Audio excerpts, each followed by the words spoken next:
인사했습니다. 그대와 함께라면 사막도 남극도 갈 수 있습니다.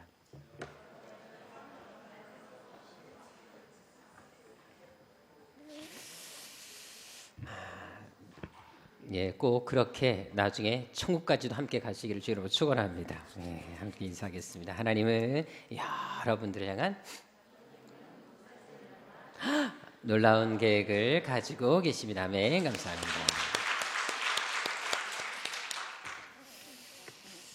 제가 얼마 전에 한 칼럼에서 남자들이 결혼 초반기와 후반기에 접어들수록 여성을 대하는 태도가 또 아내를 대하는 태도가 어떻게 달라지는가에 대해서 쓴 글을 보았습니다.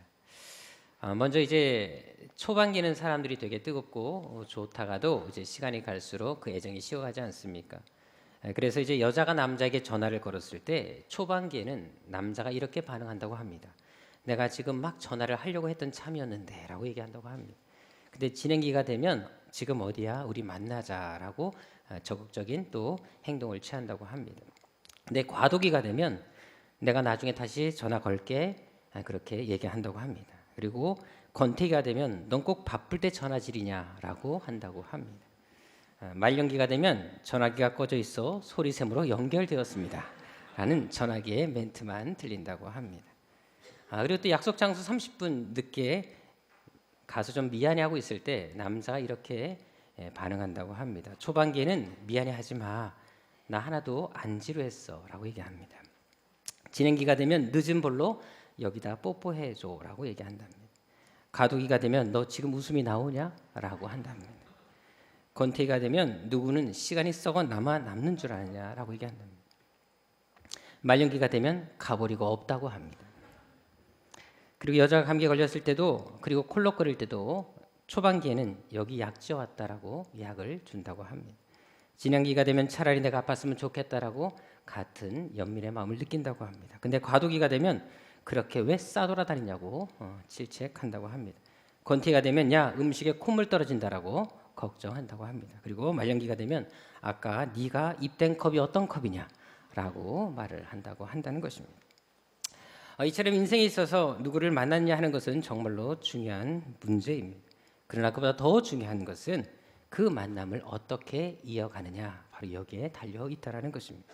전에 한 신문에도 보니까 어렸을 때 엄마와 사이가 좋지 않은 아이일수록 커서 비만해진다라는 글을 읽어보았습니다. 특히 유아기 때 엄마와 정석 관계가 잘 형성되지 않는 아이면 15세가 되었을 때 가장 뚱뚱하다라는 통계가 나와 있습니다.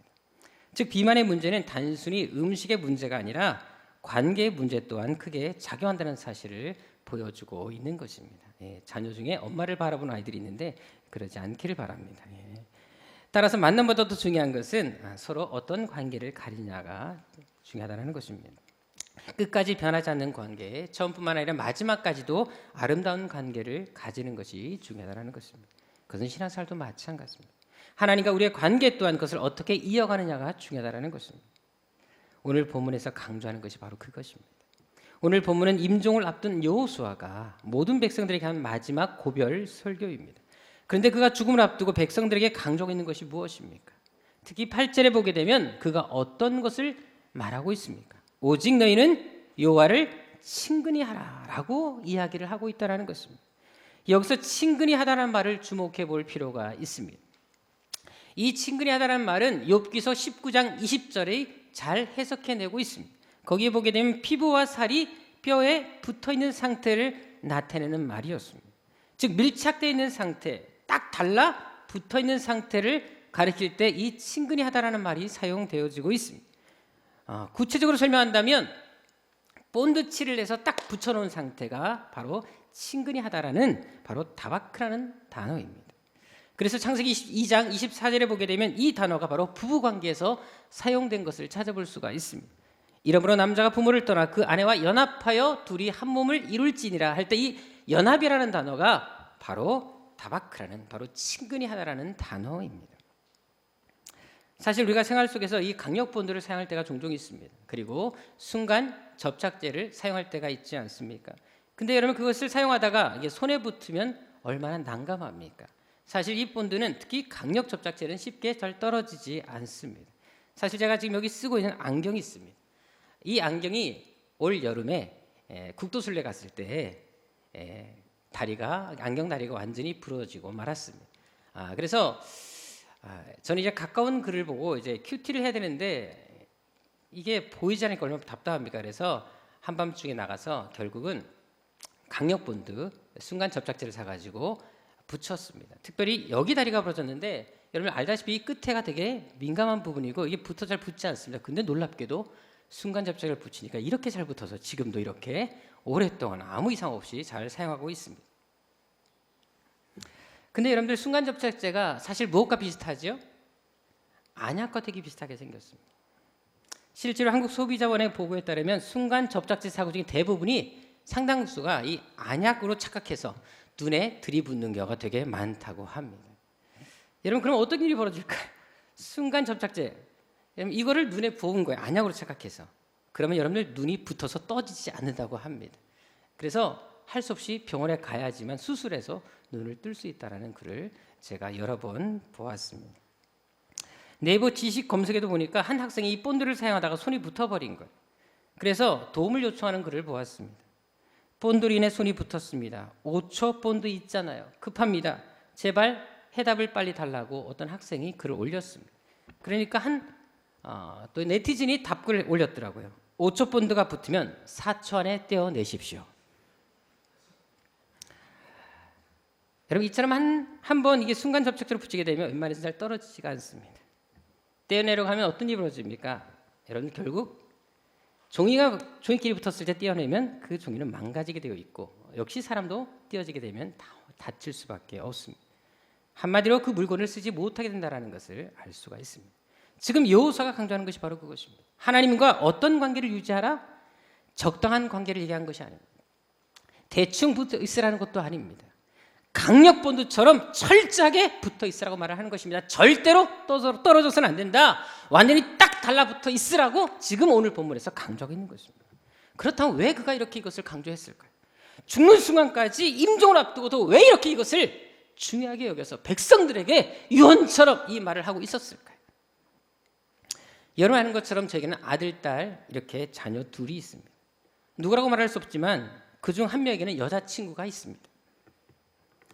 지금 군대가 있지만 얼마 전에도 저에게 전화가 왔습니다. 근데 여러분들 사실 많이 힘든지 정말 힘들다. 정말 아빠 탈영하고 싶어요. 아빠도 군대 생활 힘들었어요 라고 정말 많이 힘든 이야기를 하더라고요.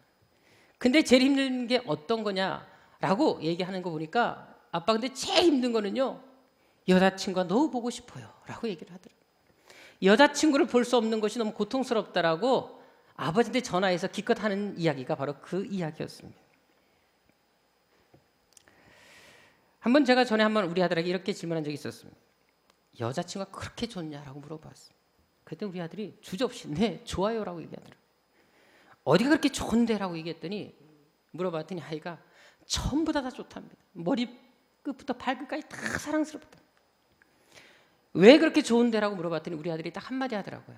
아빠 사랑의 이유가 있나요? 여러분 그 말에 제가 감동을 받았어요. 사랑의 이유가 있나요? 여러분들 정말 사랑하면 그 사람밖에 생각나지 않습니다. 그 사람을 위해서라면 무엇이든지 다 할 수 있게 하는 것이 사랑의 힘입니다. 오늘 본문의 여호수아가 강조하는 것이 바로 그것입니다. 하나님께 붙어 있으라는 말은 바로 그렇게 하나님을 사랑하라라고 말을 하고 있는 것입니다. 왜 하나님을 그렇게 사랑하면 진정으로 사랑하면 무엇이든지 그분을 위해서 일할 수가 있고 절대로 그분을 떠날 수 없기 때문에 이렇게 말을 하고 있는 것입니다. 사실 우리는 하나님을 조건적으로 섬길 때가 얼마나 많습니다. 하나님 나에게 좋은 직장을 주시면 헌신하겠습니다. 하나님 건강을 주시면 봉사하겠습니다. 물질의 축복을 주시면 선교하겠습니다. 가정의 문제, 회사의 문제를 해결해 주시면 충성하겠습니다. 물론 이 모든 것들이 우리 삶에 필요한 것은 사실입니다. 하지만 조건적으로 신앙생활을 하다 보면 어떤 위험에 빠지겠습니까? 저는 이전 교회에서 섬길 때마다 항상 청년들과 함께 했던 것이 바로 무전여행이었습니다. 이제 우리 교회도 내년에는 무전여행을 할 것입니다. 근데 무전여행을 하다 보면 정말 많은 사람들을 만나게 됩니다. 근데 이전에 그런 많은 교회를 다녔던 사람들 중에 지금은 교회를 다니지 않는 사람들을 의외로 되게 많이 만날 때가 있다는 것입니다. 그래서 그분들에게 왜 교회를 떠났냐고 이렇게 질문해 보지 않습니까? 그런데 대부분 하는 말이 뭔지 아십니까? 처음에는 잘 믿었답니다. 교사로도 봉사했었고 뭐 직분도 맡았고 나름대로 새벽 예배, 철야 예배까지 다 열심히 다녔다라고 하는 분들 되게 많습니다. 근데 병이 들어서 교회를 떠났습니다. 집안에 문제가 생겨서 교회를 떠났습니다. 사업이 망해서 교회에서 상처를 받아서 지금은 쉬고 있습니다라고 하는 분들 되게 많다라는 것입니다. 결국 이것은 무엇을 말합니까? 조건적으로 하나님을 섬기는 신앙은 그리 오래가지 않다는 걸 보여주는 것입니다. 시험역에 고난이 오면 언제든지 넘어질 수 있다는 것을 보여주고 있는 것입니다. 여러분들 그래서 하나님께 잘 붙어있는 것이 중요합니다. 제대로 붙어있는 것이 중요하다는 것입니다. 그래서 여호수아는 임종하는 그 순간에도 백성들을 향해 이렇게 외치는 것입니다. 하나님을 친근해라. 죽어도 하나님과 떨어지지 말아라. 어떤 상이 온다 할지라도 하나님을 사랑한 것만큼은 포기하지 말아라. 왜? 그것이 우리를 하여금 하나님 앞에 늘 가까이 할 수 있게 하는, 하나님을 늘 섬기게 하는 원동력이 되기 때문에 그렇게 말을 하고 있는 것입니다. 주식일 장로님이 쓰신 찬송은 믿음의 꽃입니다라는 책이 있습니다. 찬양 사역자신데 제가 이분의 책들을 참 좋아해서 이분이 쓴 책은 제가 거의 다 사서 보았습니다. 근데 그분이 이제 한 교회에서 직접 겪었던 마음 아픈 사연을 소개한 내용이 나와 있습니다. 이제 한 집사님 부부가 주일날 예배를 드리기 위해서 이제 5살 아들과 함께 교회 왔다고 합니다. 그래서 주일날 예배를 이제 드리는 동안 이제 어른들은 이제 어른 예배를 드리지만 아이는 밖에서 따로 놀았다고 합니다. 근데 예배 끝나고 이제 아이를 찾는데 아이가 보이지 않는 거예요.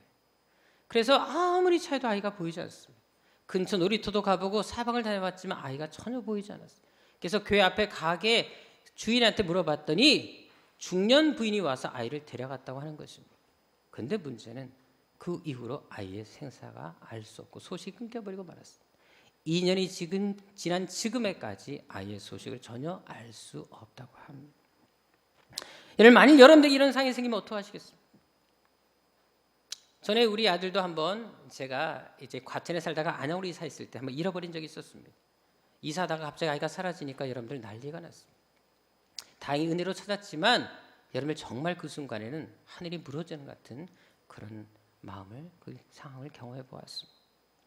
전에 TV에도 보니까 한 아이를 잃어버린 부모님의 모습이 방영된 적이 있었습니다. 그랬더니 아버지는 직장을 다 그만두셨더라고요. 그리고 어머니는 아이를 찾다가 지금은 병에 누웠어요. 그리고 정신 이상 증세까지 보이고 있는 것을 봤습니다. 한 가정이 완전히 무너져가는 것을 제가 보았습니다.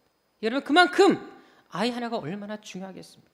그런데 이 가정은 다른 일 하다가 아이를 잃어버린 것이 아니라 예배드리다가, 그것도 하나님께 정말 주일날 거룩하게 아름답게 예배드리다가 아이를 잃어버린 것입니다. 여러분 이런 경우라면 얼마나 시험에 들겠습니까? 하나님을 원망하지 않겠습니까? 신앙 버리지 않겠습니까? 심지어 교회도 얼마나 큰 시험거리가 되겠습니까? 그런데 이 부부가 이 아이를 잃어버린 날부터 어떻게 한 줄 아십니까? 매일 저녁 10시만 되면 부부가 함께 교회를 온다라는 것입니다. 교회 나와서 그렇게 하나님께 간절히 기도한다라는 것입니다. 그런데 그분들이 기도하는 제목이 뭔지 아십니까? 하나님, 우리 아이가 어디 있든지 하나님의 손길이 미치 않는 곳이 어디 있겠습니까? 하나님, 제발 이 아이를 우리에게 다시 돌려주시는지, 아니라면 이 아이를 데려간 그 사람이 이 아이만큼은 신앙으로 키우게 도와주옵소서, 이 기도를 드린다는 것입니다. 엄마하고 불편한 기도가 아니라 하나님, 제발 이 아이가 어디 있든지 간에 제발 신앙으로 자라서 믿음의 아이로 클 수 있도록 기도하고 있다는 사실 놀랍지 않습니다. 이 부부의 모습을 보고 모든 성도들이 도전받고 은혜 받아서 교회가 갈수록 뜨거워지고 부흥하고 있다는 이야기를 오히려 들었어요. 그래, 여러분, 참 신앙이 무엇입니까? 어떻게 하나님을 섬기는 것이 바른 신앙이겠습니까? 좋을 때뿐만 아니라 우리가 힘들고 고통스러울 때 하나님을 더 잘 섬기는 것이 참 크리스천의 모습이 아니겠습니까? 고난이 클수록, 아프면 아플수록, 심지어 사자굴에서도, 심지어 불물 속에서도 더 주님께 붙어있는 것이 우리 신앙의 모습이 되야 되지 않겠습니까? 행복할 때 웃는 것은 누구나 할 수가 있습니다. 하지만 고난이 올 때 웃는 것은 믿음 없이는 절대 할 수 없다는 사실입니다. 오늘 본문의 여호수아는 바로 그것을 알았습니다. 그래서 그는 백성들에게 마지막 운명하는 그 순간에도 제발 하나님께 붙어 있으라, 하나님을 사랑해라, 어떤 상이 온다 할지라도 하나님은 놓지 말아라 얘기하고 있다는 것입니다. 사실 여러분들 조건적으로 따진다면 여호수아는 원래 하나님을 섬길 수 없는 사람이었습니다. 왜입니까? 그는 평생 동안 단 하루도 편한 삶을 살았던 적이 없던 사람이었습니다. 여러분이 아는 것처럼 여호수아는 누구에 이어서 지도자가 되었습니까? 여호수아의 선임이 누구였습니까? 모세였습니다. 여러분, 모세는 어떤 인물인지 여러분 잘 알지 않습니까? 이스라엘 역사에서 가장 존경받는 모든 백성들이 지금도 1순위를 꼽고 있는 사람이 바로 모세 지도자, 모세였습니다. 원래 여러분, 뛰어난 지도자들 다음에 그 자리를 물려받게 되면 다음 사람들은 되게 힘듭니다. 저도 이런 경우를 종종 경험해봤는데, 저도 이제 교육부에서 섬기고 이제 다른 교회로 가게 됐을 때 제 후임으로 오신 분들이 너무 힘들다는 얘기를 되게 많이 들어봤습니다. 웃음도 긍정적인 웃음이 있고 부정적인 웃음이 있습니다. 여러분, 사실 앞에 사람이 워낙 뛰어나게 잘하면 다음 사람이 아무리 잘해도 본전일 수밖에 없습니다. 여러분, 그거 뛰어나게 열심히 해도 역시 그 앞에 사람과 비교되기 때문에 자기의 진가가 발휘되지 않습니다. 여러분, 지금 여호수아가 그랬다라는 것입니다. 모세의 뒤를 이어서 지도자가 되었지만 워낙 모세 후광이 컸기 때문에 여호수아는 감추질 수밖에 없었습니다. 실제로 신약 성경을 보시게 되면 모세라는 이름만 여러분을 몇 번 나오는 줄 아십니까? 구약의 인물인 모세에 대해서 신약에서 얼마나 많이 얘기하고 있냐면 무려 80회가 넘게 모세 이름을 언급하고 있습니다. 그런데 여호수아는 몇 번 나올까요? 단 2번밖에 나오지 않습니다. 80 넘게 모세는 이야기하면서 여호수아는 딱 2번밖에 얘기하지 않습니다. 그만큼 뛰어난 모세를 뒤를 이었기 때문에 여호수아는 제대로 빛을 보지 못하는 것입니다. 더구나 여러분들, 여호수아는 언제 부름받았습니까? 젊은 날에 부름받았습니다. 근데 그가 부름받은 이후 평생 동안 한 일이 무엇인 줄 아십니까? 전쟁밖에 없었습니다. 여러분들, 젊은 날에 부름받아서 하나님을 위해서 산다고 했지만 전쟁밖에 하나도 못하고 끝난 삶이 여호수아의 삶이었습니다. 심지어 사사기 1장에 보게 되면 그가 죽는 그 순간까지 이 전쟁이 끝나지가 않았습니다. 한마디로 뛰어난 모세 후광에 가려서 제대로 평가받지도 못했고 단 하루도 평안한 날이 없이 평생을 전쟁 속에서 죽음의 사선을 넘나들며 살았던 삶이 여호수아의 삶이었다는 것입니다. 그래도 불구하고 그는 이렇게 어떻게 보면 정말 불쌍한 인생을 살았음에도 불구하고 임종을 앞두고서 백성들이 했던 말이 무엇이라는 것입니다. 너희는 하나님을 친근히 해라. 그래도 하나님께 붙어 있어라. 죽어도 떨어지지 말라라고 말을 하고 있다는 것입니다. 왜 그렇게 붙어 있어야겠습니까? 그렇게 붙어 있어야 어떤 상이 온다 할지라도 고난과 아픔도 역경도 견딜 수 있기 때문에 그렇습니다. 어떤 시험이 온다 할지라도 상처까지도 하나님을 섬기는데 방해되지 않기 때문에 오늘 여호수아는 그렇게 말을 하고 있는 거예요. 왜? 자기가 누구보다 상처받는 사람이었기 때문에. 하지만 그 상처를 이길 수 있는 길은 그가 하나님께 붙어 있는 것이 가능했다는 것을 저는 스스로의 입을 통해서 자기 이야기를 하고 있는 것입니다. 실제로 성경에도 보게 되면 이런 어려운 상황들을 초월해서 하나님께 딱 달라붙어 있음으로 인해서 성공했던 한 여인이 등장합니다. 그 여자가 누구입니까? 바로 룻이라는 여자입니다. 원래 이 룻은 여러분 이스라엘 여인이 아니라 모압 여인이었습니다. 엘리멜렉과 나오미가 이제 이스라엘 땅에 살다가 모압 땅으로 이사를 해서 두 아들과 함께 이사를 가서 거기서 살다가 그때 이 가정을 만나서 시집 온 여인이 룻이었습니다. 그런데 이 여인에게 어떤 일이 생깁니까?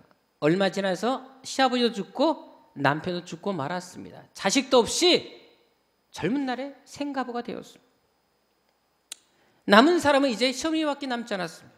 그래서 시어머니는 이제 다시 자기 고향 땅 이스라엘로 돌아가기로 마음을 먹었습니다. 그리고 며느리에게 다 떠나라라고 얘기를 합니다. 여러분, 룻 입장에서는 당연히 따라갈 이유가 없지 않겠습니까? 남편도 없고 시아버지도 없고 시어머니밖에 남지 않았습니다. 그리고 자기가 지금 살고 있는 것은 자기의 친정이 있는 집입니다. 근데 이스라엘에는 전혀 가보지 못한 낯선 땅에 갈 이유가 어디 있겠습니까? 그것도 시어머니를 따라서.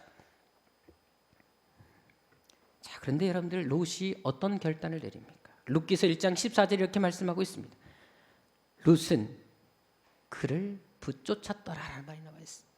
룻은 시어머니를 붙잡았다라고 나와 있습니다. 여기 붙잡았다는 말이 바로 오늘 본문의 여호수아에 나오는 그 친근히 하는 말과 동일한 단어입니다. 여러분, 중요한 것은 룻은 끝까지 어머니를 놓지 않았습니다. 그렇다면 여러분들, 룻이 시어머니를 붙잡았다는 말이 어떤 의미인 줄 아십니까? 사실 모압은 당시 우상의 땅이었습니다. 그모스라는 신을 섬겼는데 인신 제사까지 드렸던 아주 끔찍한 우상이었습니다. 따라서 그녀가 모압 땅에 남으면 안락한 삶, 자신의 남은 생에는 새로 시집가서 행복한 삶을 살 수 있을지 몰라도 신앙과는 전혀 상관없는, 하나님과는 전혀 관계없는 인생을 살 수밖에 없는 상황이었습니다. 따라서 그녀가 시어머니를 붙잡았다는 것은 바로 시어머니가 믿는 그 하나님을 붙잡았다는 말과 동일한 말입니다. 실제로 다음 절, 바로 1장 16절에 그 증거를 대고 있습니다. 룻이 가로되 나로 어머니를 떠나지 말며 어머니를 따르지 말라고 말하지 마옵소서. 돌아가라고 강권하지 마옵소서. 어머니께서 가시는 곳에 나도 가고 어머니께서 유숙하시는 곳에 나도 유숙하겠나이다. 어머님의 백성이 나의 백성이 되고 어머니의 하나님이 나의 하나님이 되시리이다. 여러분들, 룻은 지금 시어머니를 붙잡은 것이 아닙니다. 시어머니만 붙잡은 것이 아니라 시어머니가 믿는 그 하나님까지 붙잡습니다. 자기 고향 땅을 버리면서까지, 친정을 버리면서까지 나는 신앙을 놓지 않겠다. 결국 그 어머니를 쫓아서, 그 어머니의 신앙을 쫓아서 간 것입니다. 하나님을 절대 놓지 않았다는 것입니다. 비록 그 길이 고통이라 할지라도 자신의 삶의 남은 세계를 포기하는, 어떻게 보면 정말 여자로서의 인생 행복을 포기하는 그런 삶이라 할지라도 그 길을 절대 벗어나지 않겠다. 그러면서 그 길을 따라갔던 것입니다. 그런데 여러분, 그 결과 어떻게 됐습니까? 또 고생해야 하는 인생이 되었습니까? 더 외롭고 힘든 삶을 살게 됐습니까? 놀랍게도 이스라엘 땅에서 누구를 만납니까? 바로 보아스를 만납니다. 최고의 신랑감, 모든 여성들이 부러워하는 한 남성을 만나게 됩니다. 그리고 그 남편을 만나서 자식까지 낳고 남여생을 행복하게 살게 됩니다. 게다가 다윗 왕의 증조 할머니가 됩니다. 마태복음 1장에 보면 예수의 족보에까지 그 이름이 올라가는 이 영광을 누린 것을 찾아볼 수가 있습니다. 여러분도 이런 인생 역전의 삶을 살고 싶지 않으십니까? 놀라운 축복을 누리는 삶이 되고 싶지 않습니까? 또한 우리 청년들, 보아스와 같은 하나님이 예비하신 최고의 배우자를 만나서 행복을 누리고 후대 길이 남을 인물이 되고 싶지 않으십니까? 그렇다면 룻과 같이 하나님을 친근히 하시면 됩니다. 끝까지 하나님을 붙잡으시면 됩니다. 내 삶에 행복이 없다 할지라도, 지금 당장은 어떤 좋은 것들이 눈에 보이지 않는다 할지라도, 그럼에도 불구하고 끝까지 하나님을 붙잡을 수 있는 그 믿음과 그 열정, 그 끈기가 우리에게 있다면 반드시 하나님은 이런 놀라운 역사와 축복을 우리에게 허락해 주실 것이라는 사실입니다. 그래서 오늘 본문의 여호사는 백성들을 향해 거듭 하나님을 친근히 하라라고 강조하고 있는 것입니다. 그뿐만이 아닙니다. 하나님을 친근히 하라는 또 한 가지 이유가 있습니다. 여러분 12절 13절을 보십시오. 만일 우리가 하나님을 친근히 하지 않을 때, 하나님을 떠날 때 어떤 결과가 주어진다 말씀하고 있습니까? 13절 보시죠. 너희가 반드시 이 아름다운 땅에서 멸절하리라 라고 말씀하고 있습니다. 그러나 15절 16절에 보면 이것이 반복해서 강조됩니다. 멸망, 멸자는 말이 반복해서 강조되는 걸 발견할 수 있습니다. 한마디로 하나님과 우리 관계는 일반 관계가 아니라는 것입니다. 생명의 관계라는 것입니다. 붙어있으면 살고 떨어지면 죽는다는 것을 여호사는 알고 백성들에게 강조하고 있는 것입니다. 절대 하나님을 떨어지지 마라. 하나님과 떨어지지 마라. 떨어지는 순간 너는 멸망당할 수밖에 없다는 것을 지금 여호사는 강조하고 있는 것입니다. 이것은 요한복음 15장 5절에도 예수님의 포도나무 위에서 나타나 있습니다. 예수께서 어떤 말씀하십니까? 나는 포도나무다. 너희는 가지다. 너희가 내 안에 붙어있으면 너희는 살지만 너희가 나를 떠나서 나에게 붙어있지 않으면 너희는 반드시 밖에 버려 말라져 불살라 버려질 것이다 라고 말씀하고 계십니다. 여러분, 사실 우리가 종종 비바람이 칠 때가 있지 않습니까? 태풍이 불 때가 있지 않습니까? 그러면 어떤 일이 벌어집니까? 나무에 붙어있던 가지들 중에 어떤 것들은 끊어지고 부러지고 떨어져 나가는 것을 발견할 수 있습니다. 여러분들, 그렇게 버려진 가지들은 어떻게 됩니까? 다시 붙일 수가 없습니다. 그리고 그 가지들은 밖에 버려서 결국은 불살라지고 쓰레기차에 실려서 어디론가 가버리고 마는 것을 발견하게 됩니다. 요한복음도 그렇고 여호사도 그렇고 지금 공통적으로 강조하는 것이 바로 이것입니다. 우리와 주님과의 관계는 단순한 관계가 아니라는 것입니다. 생명의 관계다라는 것입니다. 붙어 있어야 산다. 이 생명을 유지하기 위해서는 너희가 절대 하나님을 떠나면 안 된다라는 것을 지금 강조하고 있는 것입니다. 그럼 여러분 어떻습니까? 지금 하나님과 붙어 계십니까? 누구에게 붙어 계십니까? 인생의 세찬 비바람이 온다 할지라도, 어떤 인생의 위기가 온다 할지라도 절대로 주님께 떨어지지 않을 자신이 있습니다. 돈 버는 것이 아무리 급하고 직장인이 아무리 바쁘다 해도, 학업과 출세가 아무리 중요해도 변함없이 주님을 위해 헌신할 준비가 되어 계십니까? 사람 때문에 상처받고 이해할 수 없는 상황이 나에게 주어진다 할지라도 그럼에도 불구하고 더 헌신의 자리, 믿음의 자리, 기도의 자리, 예배의 자리에 나올 수 있으십니까? 하지만 분명히 우리가 기억할 것은 하나님을 친근히 하는 것만이 우리가 살 수 있는 유일한 길임을 알아야 한다는 것입니다. 이제 오늘 본문 10절로 가보도록 하겠습니다. 오늘 10절에 보게 되면 만일 우리가 어떤 상황에서도 끝까지 하나님을 친근히 할 때 어떤 결과가 주어진다고 말씀하고 있습니까? 우리 10절 다 같이 읽어보도록 하겠습니다. 시작. 너희 중 한 사람이 1000명을 쫓으리니 이는 너희 하나님 여호와 그가 너에게 말씀하신 것 같이 너희를 위하여 싸우심이라. 여러분 한 사람이 몇 명을 상대한다? 1000명을 상대합니다. 한 2년 전인가요? 명량이라는 이순신 장군의 영화가 상영된 적이 있습니다. 또 오래전에는 불멸의 이순신이라는 드라마가 상영된 적이 있습니다. 여러분들, 이 명량대첩이 어떤 싸움이었습니까? 12척으로 외선 333척을 무찌른 어마어마한 전쟁의 역사입니다. 전무후무한 대승을 거뒀던 사건이었습니다. 여러분들, 정말로 저는 다른 것보다도 이 명량대첩을 보는 순간 정말 눈물이 나더라고요. 감동이 올라오는데, 이순신 장군의 그 지도력, 그 능력을 보면서 정말 젊은 날의 나를 보는 것 같은 그런 마음과 막 들었고, 정말 대단하다, 정말 뛰어나다, 이런 생각들이 막 들면서 너무나 통쾌했습니다. 여러분들, 이 전쟁을 계기로 전쟁의 판도가 바뀝니다. 일본이 퇴각하고 결국은 한반도가 지켜지는 놀라운 은혜가 있지 않습니다. 그런데 여러분, 오늘 본문 10절에 보십시오. 명량대첩과 비교되지 않는 더 엄청난 승리 약속이 나오고 있다는 것입니다. 12척에서 333척을 대적한 사건보다 더 위대한 사건이 나오고 있습니다. 한 명이 1000명을 상대한다는 것입니다. 1000배의 적들이 있다 할지라도 능히 이 적들을 물리칠 수 있다는 것을 지금 오늘 약속해주고 있다는 것입니다. 왜 그럴까요? 10절에 말씀한 것처럼 하나님을 친근히 할 때 누가? 하나님이 우리를 위해서 대신 싸워주시기 때문에 그렇습니다. 하나님이 나 대신 이 모든 문제를 해결해 주실 것이기 때문에, 그래서 우리가 하나님을 친근히 할 수밖에 없는 것입니다. 사실 우리도 이 땅을 살아다 보면은 인생에 얼마나 많은 문제가 있습니까? 자녀 문제, 가정 문제, 물질 문제, 질병 문제, 여러 가지 삶의 문제 얼마나 많습니까? 그런 문제 속에서도 먼저 하나님을 친근히 하고, 그래도 먼저 하나님을 찾고 구하면 하나님이 내 삶을 직접 개입하셔서 이 문제를 해결해 주신다고 말씀하는 것입니다. 내가 해결하는 것과 하나님이 해결하는 것과 어떤 것이 더 좋은 결과가 나타나겠습니까, 여러분? 그래서 오늘 여호수아는 것을 말씀하고 있는 것입니다. 내 힘으로 살지 말아라. 하나님만 의지해라. 하나님을 의지하면 하나님이 인생을 책임져 주신다. 하나님이 모든 문제 해결자가 되어 주신다는 것을 오늘 본문에서 강조하고 있는 것입니다. 그래, 여러분, 인생의 성과 실패, 생사벽의 모든 열쇠는 하나님이 쥐고 계시다는 사실을 오늘 본문은 강조하고 있다는 것입니다. 그래서 인생의 어떤 시련 앞에서도 그럴수록 더더욱 하나님을 의지하는 것입니다. 신앙에서 후퇴하고 교회에서 멀어질 것이 아니라 더 하나님을 친근히 하는 그런 몸부림이 우리 안에 있을 때 하나님이 여러분을 통해서 더 놀라운 일을 만들어 가실 수 있다는 것입니다. 사실 오늘 이 시간 우리 교회 한 청년의 간증을 하는 시간을 좀 갖도록 하겠습니다.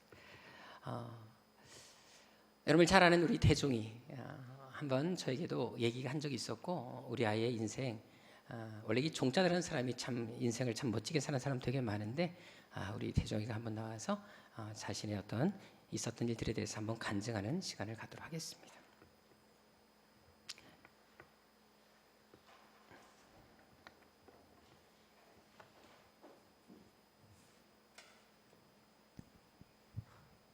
안녕하세요.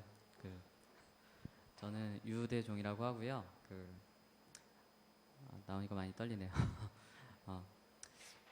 제가 여기 세안교회 온 지는 2015년도에 왔을 거예요. 1월에 와서 어떤 상태로 왔냐면 굉장히 좀 거의 그 전에 이제 걷지 못했거든요. 약간 몸이 좀 안 좋은 상태여서 걷지도 못하고 이제 굉장히 많이 어지러운 상태에서 왔어요. 사실 약간은 부담도 된 부분이 뭐였었냐면, 이제 홍 목사님께서는 어떻게 보시면 이제 그렇잖아요. 교회가 뭔가 일꾼이 있어야 되고, 그런데 저는 사실 거의 그러기 상태로 거의 뻗어 있는 상태로 왔기 때문에 내가 와도 되나 이런 생각이 들었었는데, 그날 제가 이제 받았던 말씀이 있어요. 보시면 1월에 보면 항상 이렇게 말씀을 뽑잖아요. 근데 이제 그 말씀을 이렇게 뽑는데 내 마음에 딱 꽂히는 말씀이 있었어요. 그게 어떤 말씀이었냐면, 일단은 그 말씀을 들려주고 제가 간증을 좀 했으면 좋겠습니다. 어떤 말씀이었냐면요, 네가 가는 모든 곳에서 내가 너와 함께 있어 네 모든 원수를 내 앞에서 멸하였은즉 땅에서 위대한 자들의 이름과 같이 네 이름을 위대하게 만들어 주리라라는 말씀이었어요. 그래서 이거 내 말씀이었으면 좋겠다라는 생각 반, 내가 이거에 대한 믿음이 있을까라는 생각도 있었지만 그 믿음을 한번 붙잡고 나아가고 싶었고, 그래서 이것을 이제 바탕화면에 저장하고 또 맨날 들고 다녔어요. 그래서 사실은 이런 생각도 들었죠. 마치 하나님이 이제 아브라함한테 약속하셨을 때 있잖아요. 너의 창대케 하겠다라고 말씀해 주셨을 때 코웃음 쳤던 것처럼 저도 사실 이걸 완벽하게 믿지는 사실 않았어요. 이 어떻게 1년 만에 이게 되나 이런 생각이 좀 들었고 사실 그래서 근데 이제 지금 뭐 결론만 말씀드리면 그렇게 만들어 주셨어요. 그래서 그것에 대해서 이제 말씀을 드리고 싶어서 그랬습니다. 이 자리에 또 나오게 되었고 저는 저는 모태신앙은 아니에요. 모태신앙은 아니고 1살 때 제가 인지하지 못했을 때 부모님께서 이제 교회에 나오셨어요. 왜냐하면 이유가 저 때문이래요. 그러니까 제가 사실은 어렸을 때부터 몸이 굉장히 안 좋아서 이제 심각하게 안 좋은 상황이었대요. 근데 이제 그래서 이것저것 좀 다녀보시고 부모님이 그렇게 하셨는데 잘 안 낫다가 이제 그 전셋집에서 이제 권유를 하신 거죠. 한번 교회를 나가보지 않겠냐. 그래서 교회를 나가니까 애가 몸이 좀 좋아지더래요. 그리고 이제 굉장히 좀 아픈 상황이 좀 많았었는데 이제 애한테 성경책을 주면 애가 성경책을 놓으면 이제 잘 잔다고 하더라고요. 잘 잤다고. 그래서 그래서 저희 집은 그래서 저로 시작된 거예요. 지금은 다 부모님들이 다 교회 다니시고 그런 것들이 다 저로 인해 좀 시작이 된 거고 그래서 저는 육체의 가시가 좀 많았어요. 그래서 초등학교 1학년 때, 2학년 때도 제가 혼자서 이게 못 다녔어요. 그 학교를 제대로 못 다니고 가방도 이제 부모님이 들어주고 막 이렇게 그렇게 살아왔는데 그래서 원망이 좀 있었죠. 왜 나는 이럴까? 키도 왜 이렇게 작을까? 사실 이게 뭐 더 클 수 있는 상황이었는데 약을 너무 많이 먹었어요. 사실 어렸을 때도 약을 엄청 많이 먹었고 거의 많이 먹었을 때는 뭐 20알 뭐 이 정도로 이제 많이 먹어서 참 안 좋은 상황이었는데 근데 하나님 만나고 싶은 생각 계속 있었어요. 그러니까 한 10살, 11살 그때부터 예수님을 만나고 싶다. 교회를 계속 다녔으니까요. 근데 계속 기도하는데도 저한테는 그런 기회가 없는 거예요. 근데 이제 고1에서 고2로 넘어갈 때 이제 홍 목사님을 만나게 됐어요. 그 다른 교회에서 이제 홍 목사님을 만나게 돼서 또 이제 기도를 하다가 이제 은사를 받고 은혜를 알게 되고 그때 완전 돌아선 거죠. 그때 예수님이 살아계시구나라는 걸 깨닫고 정말 열심히 일을 했어요. 그러니까 뭐 교회에서도 일하고 뭐 여기도 같이 있으셨던 분들도 있겠지만 굉장히 또 이제 교회 생활을 되게 열심히 했거든요. 아직도 기억이 나요. 그 여름 수련회 때 세족식을 하는 시간이 있었어요. 세족식을 하고 뭐 거기서 이제 기도 제목을 선생님들 앞에서 이제 너의 기도 제목 뭐니? 내가 기도해 줄게라는 시간이 있었는데 왜 그런 기도 제목을 제가 얘기했는지는 모르겠어요. 다른 건 다 필요 없다. 그냥 하나님께 붙어 있게 해달라. 하나님이 나를 떠나지 않았으면 좋겠다. 그거 외에는 다른 걸 원하지 않겠다. 그때 거의 다 기도 제목들이 다 대부분 뭐 대학에 어디 고3이었거든요. 그러니까 대학에 가게 해주세요, 뭐 하게 해주세요, 뭐 이런 것들이 많았었는데 저는 왠지 그런 기도를 하고 싶더라고요. 그리고 제가 그때 방언 은사를 받았거든요. 그래서 이 은사가 나한테서 떠나지 않았으면 좋겠다. 되게 당돌한 기도를 했어요. 내가 기도를 하지 않더라도 이 은사가 떠나지 않았으면 좋겠다. 이런 기도를 했는데 그 말씀도 계속 들어주시고 계세요. 그러니까 뭐 제가 뭐 기도를 막 열심히 많이 하는 사람은 아니에요. 사실 부끄럽기도 하지만 그걸 걷어가지 않으시더라고요. 그래서 좀 그런 것도 있었고 그리고 사실 제가 이제 1학기 때 수시를 썼어요. 수시라는 게 있어요. 수시라는 제도를 썼는데 제가 이제 고대를 썼는데 이제 붙은 거예요. 1차를 붙은 거예요. 그래서 근데 이제 경쟁률도 2대1이고 끝났다. 끝났다. 붙었다. 이거 옆에 있는 친구들도 왜냐면 그 학교에서 19명 중에 저 혼자 붙었거든요. 그러니까 뭐 거기도 법대여서 고대 법대면 크잖아요. 그러니까 애들이 끝났다. 너 이제 법전 사야 되는 거 아니냐? 뭐 이러고 그래서 신났는데 떨어졌어요. 여기 떨어졌는데 그때도 제가 무슨 생각인지 모르겠어요. 근데 헌금을 했는데 감사 헌금을 했는데 뭐라고 썼냐면 하나님 떨어지게 해주셔서 감사하다고. 뭐 그때도 이제 목사님이 직접 읽어주셨거든요. 그 기도 제목을. 이제 나중에 저한테 이러시더라고요. 더 좋은 데 갈 거라고 얘기를 해주는데 결국 뭐 그 다음에 또 시험을 또 준비를 하는데 자꾸 떨어지는 거예요. 밑에서부터 막 그냥 떨어지는 거죠. 뭐 중앙대부터 계속 이렇게 떨어지는데 마지막에 딱 그렇게 붙어서 갔어요, 서울대를. 그래서 이 알게 하신 거죠. 이게 내가 잘해서 되는 게 아니구나. 내가 잘하고 내가 잘나서 되는 게 아니구나를 딱 깨닫게 해주시더라고요. 사실 들어간 애랑 저랑 점수 차이가 45점이에요.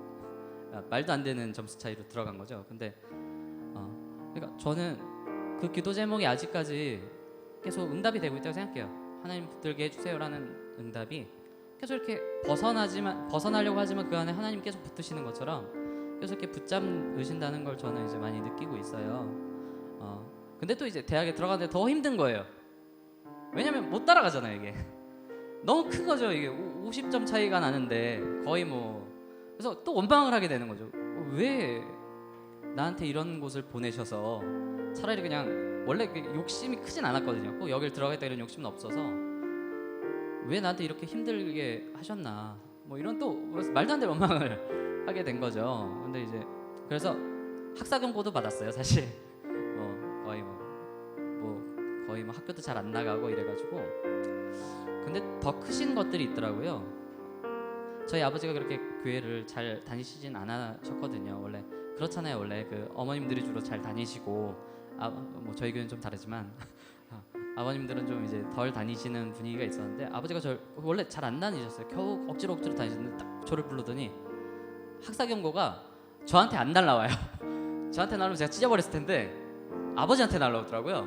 그래서 아버지가 딱 불러더니 갑자기 이런 말씀하시는 거예요. 너 네 실력으로 네가 들어가는 줄 아냐? 하나님이 보내셨다라고 얘기를 하시더라고요. 그리고 알고 보니까 이 11조 같은 것도 이제 감사원금, 제가 대학 붙었을 때 감사원금을 아버지께서 또 하셨더라고요. 그래서 이게 내가 잘나서 된 게 아니라 우리 집안에게 사실 말도 안 되는 거였거든요. 근데 이제 붙게 하심이 우리 가정으로 하여금 하나님이 살아계시다라는 걸 좀 믿게 하려고 했나 보다라는 생각이 그때 들더라고요. 뭐 그런 일들이 좀 있었고요. 그리고 저는 이제 그래서 학교 몸도 좀 안 좋은 상태에서 적응도 잘 못했어요. 그래서 제가 학교를 10년 다녔습니다. 그러니까 졸업을 작년에 했어요. 근데 또 이제 제 꿈이 또 학원 강사였고 지금도 학원 강사를 하고 있거든요. 그래서 계속 지원을 했어요. 여기저기 막 지원을 했는데 뭐 다 떨어졌어요. 다 떨어지고 거의 뭐 작은 학원을 좀 이제 전전하게 됐죠. 또 원망이 들더라고요. 나는 열심히 살고 11조도 남들보다 더 많이 하는데 나는 10분의 1 말고 더 이상 하는데 왜 제가 가고 싶은 지역들이 있거든요. 사실 뭐 대치동이나 이런 데 들어가야 되는 건데 자꾸 밖으로 돌게 하시더라고요. 자꾸 뭐 판교로 보내시고 뭐 송도로 보내시고 뭐 그다음에 뭐 부천으로 보내시고 막 보내시는 거예요. 마치 뭐 광야를 돌게 하듯이. 왜 이런 걸까라는 생각이 좀 들었어요. 그래서 도대체 이런 원망도 들고 뭐 오랜 기간 동안 내가 공부하기도 좀 힘들고 이런 생각이 들었는데 하나님께서는 이제 퍼즐을 짜맞출 준비를 하시고 계셨다는 생각이 들더라고요. 어떤 일들이 또 있었냐면 그래서 작년에 그래서 그런 상태로 이제 온 거예요. 몸도 망가지고 그렇게 이제 작은 학원에서만 일하다가 여기 왔는데 그 다음에 이제 좀 큰 곳에 가게 됐어요. 그래서 이제 큰 곳에 좀 하는데 그곳도 제가 원하는 곳이 아니었어요. 그러니까 제가 원하는 곳이 A라는 곳이 있었는데 그 계열사가 A라는 곳이 있었고 B라는 곳이 있었는데 A라는 곳이 없어졌대요. 그래서 저는 B라는 곳으로 들어가게 된 거죠. 그래서 또 원망이 되는 거예요. 왜 나를 이렇게 또 나는 A 쪽이 적성이 맞는데 저는 왜 이쪽으로 보내셨을까라는 생각이 드는데 또 그 안에서 이 과정 가운데 이제 역사를 하시더라고요.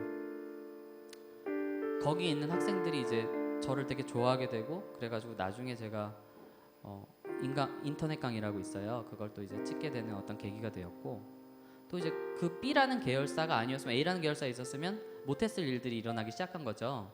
그래서 이제 좀 더 이제는 오프라인 강의에서 온라인 강의라는 곳으로 가게 됐어요. 온라인이라는 곳으로 가게 돼서 거기서 이제 수업을 시작했는데 거기도 큰 데는 아니에요. 그러니까 오르비라는 곳인데 그렇게 크진 않은 곳이고 이렇게 막 뭐 들으면 아는 곳이 아니잖아요. 메가스터디 이러면 뭐 들어보신 적 있는데 뭐 그러지 않은 곳으로 이제 가게 된 거죠. 근데 이제 그때부터 하나님이 계획을 많이 하셨더라고요. 저는 왜 사실은 더 큰 곳으로 보낼 수도 있는데 원망이 들더라고요. 문자도 보냈는데 이제 뭐 그 회사 이제 지원서도 내고 막 이랬는데 오는 답변이 이제 죄송합니다라는 얘기 들리고 막 이래서 내 실력이 여기까지인가라는 생각이 들고 난 자신 있는데 왜 이럴까라는 생각이 들었는데 그게 또 하나님의 역사하심이 또 있더라고요. 왜냐하면 그곳이 학생들이 뭐 강의를 신청하진 않는데 수십만 명이 모이는 곳이에요.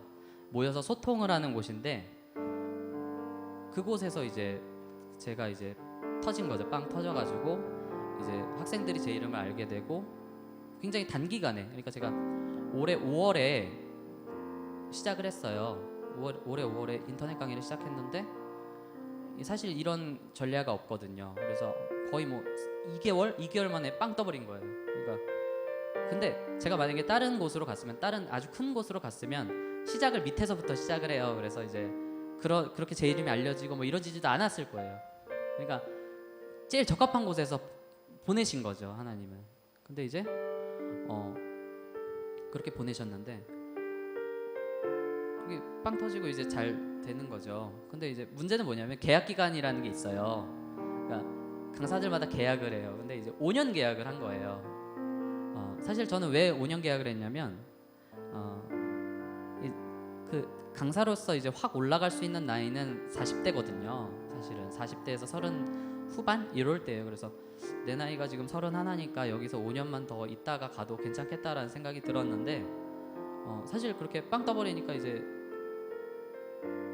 전화가 온 거죠. 그 메이저 사이트에서. 그래서 근데 이제 제가 계약이 5년이라 이게 어떻게 될 수가 없다. 힘들겠다라는 생각. 왜냐하면 위약금이 되게 커요. 이게 요즘에 법이 강화돼가지고 거의 뭐 2억 3억씩은 내야 되거든요. 그래서 이제 그건 좀 힘들 것 같다라는 얘기를 했는데 그래서 이제 그 사이트에서 이제 자기네들이 내주겠다고 얘기를 하더라고요. 그래서 근데 또 이제 위험한 상황이었어요, 사실. 그래서 이제 그 사이트랑 이제 원래 있던 사이트랑 이제 거의 소송이 걸리고 뭐 내용 증명 왔다 갔다 하고 뭐 소송 걸리기 아주 직전까지 갔었는데 이제 그 큰 사이트에서 나서서 해결을 해준 거죠. 제가 이제 옮겨가는 사이트, 이제 메가스터디로 옮겨가는데 그 사이트에서 와서 이제 해결을 해줘 버린 거예요. 근데 이제 그것도 계약금이 이제 그 저랑은 아니고 그 회사끼리 나온 돈이 뭐 거의 뭐 6, 7억 정도 되는데 그것도 이제 상대방이 이제 그 지금 제가 넘어가는 메가스터디에서 뭐라 그랬냐면 이제 원래는 그렇게 넘어갈 때도 한 2억, 3억 내에서 이제 결정이 되는 게 맞는데 그냥 다 줘버린 거예요. 그러니까 이 강사가 앞으로 올라갈 때 이제 이미지 타격을 입지 않도록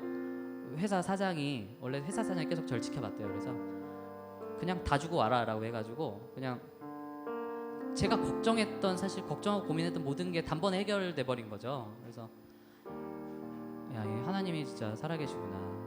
나를 이렇게 또 나로 인해서 뭔가 하시려고 그렇게 만드셨구나라는 생각이 드는데 또 이제 사실 여기서 결정적인 게 뭐였냐면 제가 이런 그 메가스터디라는 곳에서 연락이 올 때가 언제였냐면 제가 기도를 했어요.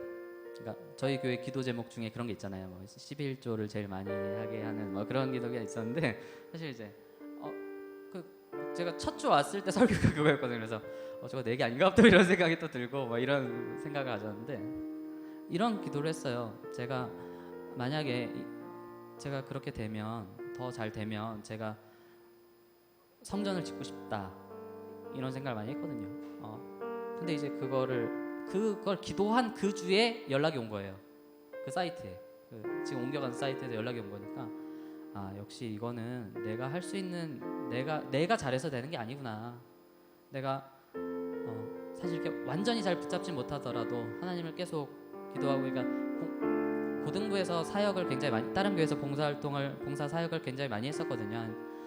계속 이제 뭐 19살 때부터 쭉 해왔으니까요. 애들도 무료로 가르쳐주고 이런 것들 계속 해왔는데 그것에 대한 하나님의 보답이구나라는 생각이 또 들더라고요. 그래서 사실은 여기 왜 내가 설 수 있을까라는 생각이 들었어요. 사실 아직 뭐 대단한 사람도 아니고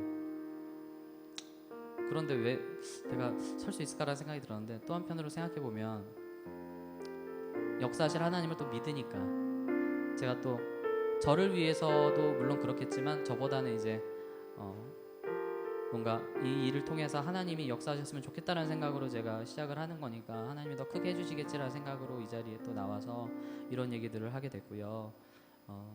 아직은 완벽하진 않아요. 저도 그러니까 몸도 아직은 다 낫진 않았고, 사실 그래서 수업도 많이는 못하고 그래서 힘들어하고 이러는데, 저는 그것들도 해결해 주실 거라고 믿고 있고, 또 다른 꿈을 또 꾸게 해주세요. 그걸 통해서 의료 선교라든지 이런 어떤 꿈들을, 제가 직접 의료 선교를 하진 않지만 그런 생각들도 이제 들게 해주시고, 그래서 제가 하나님이 이렇게 붙드는 삶이 되게 중요하구나, 그래서 그런 것들을 느끼게 되었고, 그래서 결국은 이번 주가 마지막이잖아요. 사실 이번 주에 제가 간증을 할 거라고 생각도 못했어요. 첫 주에 받았던 말씀이 그거였잖아요. 말씀해드렸듯이 네 이름을 위대하게 해주겠다. 근데 사실 저는 사실 코웃음을 쳤던 건데, 지금 네이버를 검색해보면 제 연관 검색어가 20개가 넘어요. 그러니까 처음에는 0개였어요. 그래서 제 기도 제목과 그런 생각이 뭐였냐면, 바라는 게 그래도 연관 검색어 좀 떴으면 좋겠다 이런 생각이 좀 들었죠. 강사 좀 유명해지는 게 중요하니까. 근데 그 기도 제목을 그 이상으로, 제가 기대했던 것 이상으로 갚아주시는 거예요, 항상. 그래서 그런 하나님을 제가 계속 찬양해야겠구나. 고등부 때 그때 기도했던 그 제목처럼 예수님이 나에게서 떠나지 않게 해주세요라는 기도 제목을 계속 간직하고 살아야겠구나라는 생각이 들어서 이 시간에 이렇게 간증을 하게 되었습니다. 들어주셔서 감사합니다.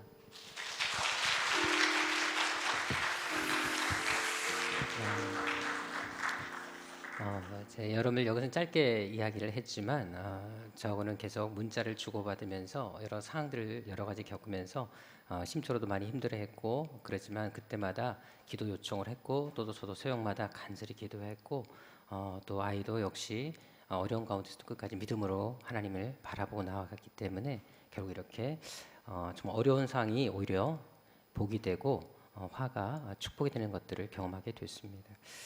저는 사실 지금까지 많은 학생들을 만나왔고, 또 많은 성도들을 만나왔고, 또 여러 가지 사람들에게 늘 강조하는 것이 있습니다. 여러분들, 중요한 것은 오늘 여호사가 말했던 것처럼 하나님을 붙잡으면 정말 하나님께서 우리 인생은 반드시 책임져 주게 되어 계십니다. 왜? 그분은 하나님은 살아계신 분이기 때문에, 하나님은 거짓을 말하는 분이 아니시고 자기 한 말을 번복하는 분이 아니시기 때문에, 세상이 무너진다 할지라도 당신이 하신 말씀만큼 지키는 분이시기 때문에 우리가 하나님을 붙잡을 때 우리 인생은 반드시 책임져 주신다는 것입니다. 저는 우리 교회와 우리 성도들을 위해서 날마다 기도하는 제목이 있습니다. 12, 70, 300이 비전. 여러분들, 저는 반드시 여러분들을 통해서 이 일을 이루시리라 믿습니다. 지금 반드시 여러분들, 우리 안에 많은 사람들 가운데 그 70명의 한 사람이 되고 싶습니다라고 기도하는 분들이 있다는 걸 저는 알고 있습니다. 물론 저도 그렇게 간절히 기도하고 있지만, 기도할 때마다 하나님은 반드시 내가 그렇게 만들어 주리라 라는 확신을 제게 주고 계십니다. 반드시 여러분들을 그렇게 사용해 주실 것입니다. 중요한 것은 여러분들도 그렇게 이렇게 하나님 앞에 위대하게 쓰임받고 미를 원한다면 오늘 본문의 말씀처럼 하나님을 친근히 하시라는 것입니다. 하나님을 사랑하는 데만큼은 목숨을 거시라는 것입니다. 세상적인 성공보다, 물질보다, 사람보다, 삶의 어떤 문제보다 먼저 예배, 기도에, 말씀에 인생을 걸라는 것입니다. 이제 2015년 며칠 남지 않았습니다. 이 한 해 동안 여러분들 얼마나 하나님께 붙어 있었습니까? 힘들수록 더 헌신의 자리에 나오셨습니다. 섬김의 자리에 머물러 있으셨습니다. 만일 그렇지 않다면 한번 새해에는 다시 한번 새로운 마음으로 하나님 앞에 결단해 보지 않겠습니까? 우리 안에 하나님을 향한 그런 결단, 하나님 앞에 정말 내가 붙잡고 하나님 살겠다는 그 결단이 몸부림이 있을 수 있다면, 한 명이 1000명을 대적케 하시는 그 하나님께서 바로 여러분들에게 놀라운 승리와 놀라운 축복을 허락해 주실 것입니다. 2016년에 이런 놀라운 은혜와 축복이 여러분의 삶에 일어나시기를 주의 이름으로 축원합니다.